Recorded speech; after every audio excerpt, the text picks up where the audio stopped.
Bellachara offers seniors beautiful apartment living. It's a special, secure place to belong, providing choice, freedom and professional care. Each spacious apartment comes with an ensuite, veranda, security and on-call nurses. Entertain your guests in the elegantly appointed shared spaces.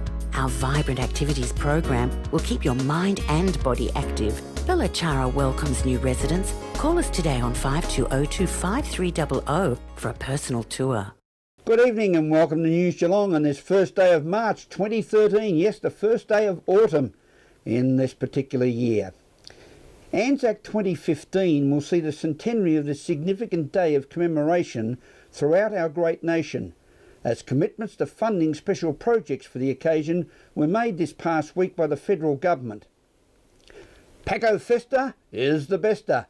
That was the catch cry during the all-day celebrations of our multicultural festival on Packington Street. From the world of sport, we'll look at day one of the final home and away round of local Geelong cricket and the final day of Division 1 Pennant Bowls before the finals starting tomorrow. And we'll have the latest weather forecast from the Bureau of Meteorology for Geelong and the Surf Coast over the next 6 days. A new state government-funded program, the Green Light Project, will help Geelong businesses boost their bottom line by minimising waste over the next 12 months. Ian Nichols reports. The location is the pier here at Cunningham Pier, Geelong. It's a conference designed to make Geelong greener and cleaner, future-proofing as they call it. The Geelong Manufacturing Council is launching the Green Light Project, and we're speaking with the Mayor of the City of Greater Geelong, Councillor Keith Fagg. This is the launch again for the Geelong Manufacturing Council, the Green Light Project, which is a fantastic project for Geelong. It's encouraging businesses to look at all their practices from the top down. It's not just about waste management, it's about using energy properly, it's about all things businesses do to improve their sustainability.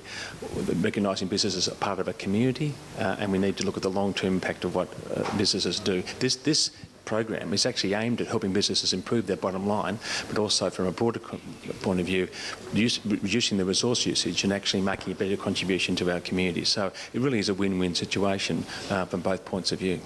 This has been a great initiative, firstly by the state government in having a program that's designed to benefit the region and individual businesses, and secondly by the Geelong Manufacturing Council for embracing this program. And something that will be rolling out over the next 12 months is a very significant opportunity for the members of the Geelong Manufacturing Council, for the Geelong region in particular, and the embracing this program will bring help to the individual businesses by the way of sustainable processes. Well, I believe your company already has been involved in some sort of a pilot program already. Certainly last year we were involved in a pilot program. It gave us a bit of an eye-opener as to what we could achieve. We talk about step changes in sustainability, not just incremental changes, but step changes. The world is changing around us. If we don't embrace and move with those changes, we're going to get left behind. So last year we were focusing on energy management processes, and from that we expect to gain some benefit for our businesses. Well, we've heard some very good ideas today and things that have already happened in reducing waste and sustainability in the manufacturing industry. Certainly, businesses have to move beyond waste.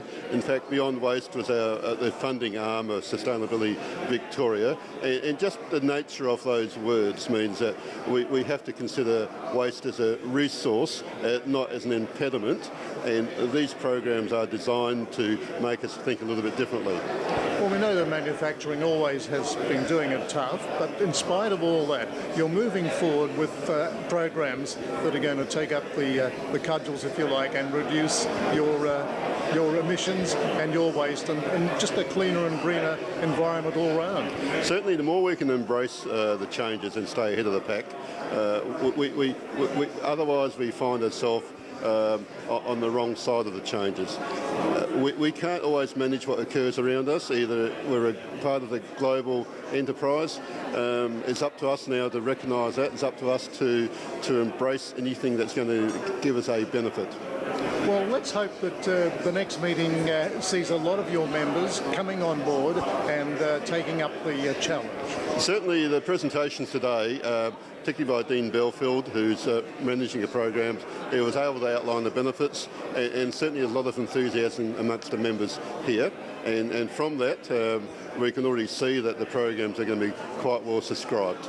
Well, we'll talk to you at a later date, David, about the results that we're going to achieve here in Geelong. And thank you for the opportunity to be able to promote this great event.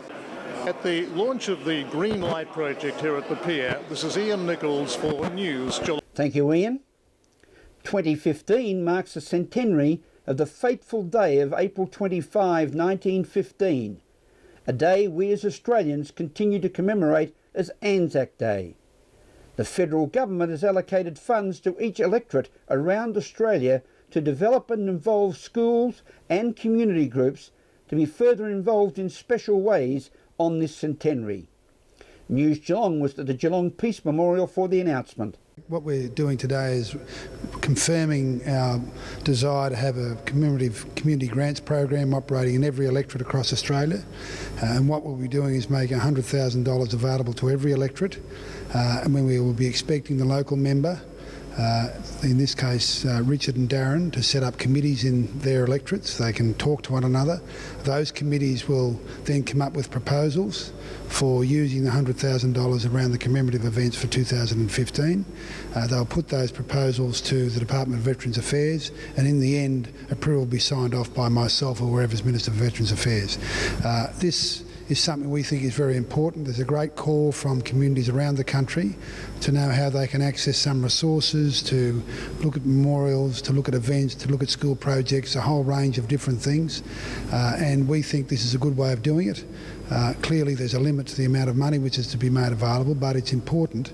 And what we've done, when we've done these things in the past, we've seen that communities come together, and the RSL together with the council, school organisations will come together, meet, decide what they think are their priorities, put them together and agree as one as what the outcome should be.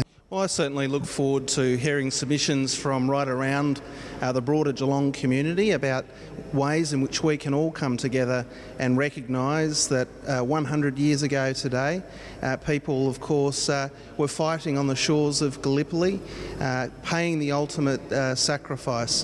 When I look around halls like this, memorials like this, and school halls right throughout Corangamite, I see names, and those names are people that paid the supreme sacrifice on the beaches of Gallipoli, on the battlefields of Europe, and I think it's appropriate that in 2 years' time, when, of course, when we celebrate, when we recognise that 100 years ago people were fighting to keep this country free, that we come together and celebrate that and recognise that and celebrate our history. This is going to be a very significant moment in our country's history because, of course, 1915 was a really significant moment in our country's history. On the Anzac Day, my great-uncle landed at 8 o'clock on that very morning.